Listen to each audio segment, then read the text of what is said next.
Hi friends, good morning. Welcome back to my channel. This is Dahil Hemo, and this vlog is about my car service. Right now, I'm going to for a car service. So actually, I'm not giving car service to the service center because my friend suggested one of the mechanic in my hometown.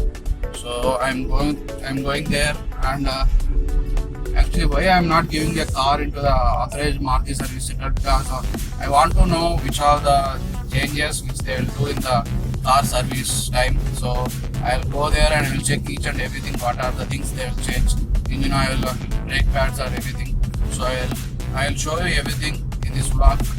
What are the things they will change in the car service, and directly I will catch you at the service center.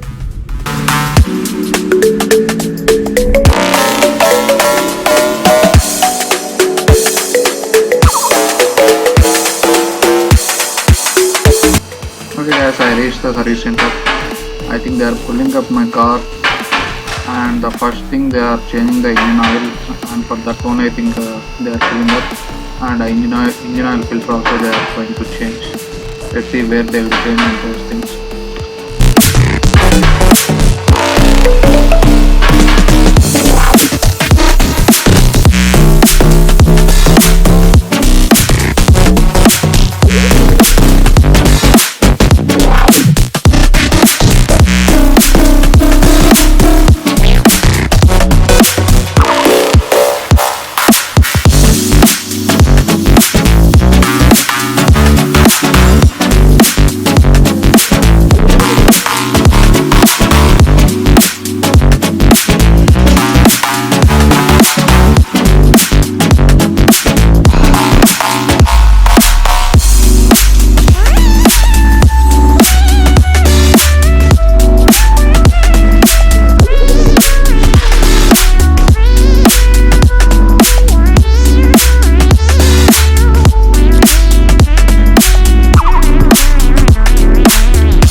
finished the off part of the car service, and the remaining two things are balanced. One is wheel alignment and car wash. So today already time is 1 o'clock. So in our city, 1 o'clock everything will be locked down. So tomorrow I'll do this car wash and wheel alignment. Okay. Okay guys, thanks you for watching the video till the end, and I'll catch you in the next video. Bye.